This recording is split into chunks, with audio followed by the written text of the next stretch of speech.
Quest ce qui vous a conduite vers ce métier ? Margot de Frouville, j'ai d'abord fait du droit privé et du droit de la propriété intellectuelle.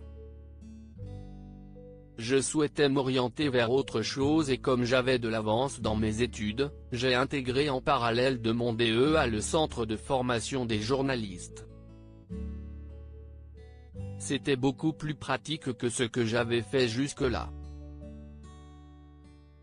Mais le fait d'avoir eu ce cursus m'a apporté de la rigueur et m'a structuré. Puis après quelques stages, je suis entré chez BFM il y a 11 ans. En 2014, le poste de chef de service de santé s'est libéré et je l'ai obtenu. Pourquoi vous êtes-vous spécialisé dans ce domaine ? Parce que j'aime l'info générale mais je trouvais fatigant et frustrant de ne jamais pouvoir garder contact avec mes témoins et mes experts. Là, j'ai l'occasion de me nourrir de nombreuses rencontres. CIST la magie de cette chaîne. Sur BFM TV, j'ai l'impression d'avoir 1000 vies en une.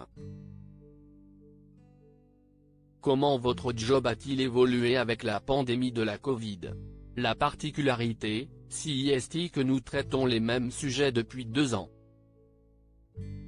Alors, nous nous appuyons sur les études scientifiques et des éclairages contradictoires.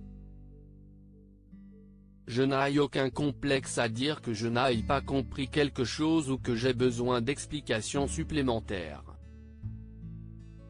Et je m'efforce de manier la nuance. Quel souvenir gardez-vous de votre entretien avec le controversé PR Didier Raoult ? En juin 2020, l'interview en question avait donné lieu à des échanges tendus, note de la rédaction. L'avant était passionnant, j'ai adoré travailler avec Ruth Elkrieff. Ce qui était intéressant aussi, CIST que je ne suis pas habitué à rencontrer des scientifiques qui font preuve d'un tel aplomb et d'un tel manque de respect. La qualité des plus compétents, CIST leur humilité et ce n'est pas ce qui est ressorti de cette interview.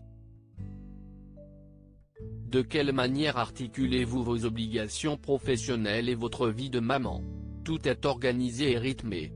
Le problème étant que plus on en fait, plus on a envie d'en faire. Mais, avec le temps, j'ai appris à avoir du temps qualitatif avec mes enfants. Même si ce n'est que pendant 20 minutes dans la journée, je sais poser mon téléphone, par exemple pour leur raconter une histoire. Et le week-end, j'essaie d'être pleinement disponible. Loading widget.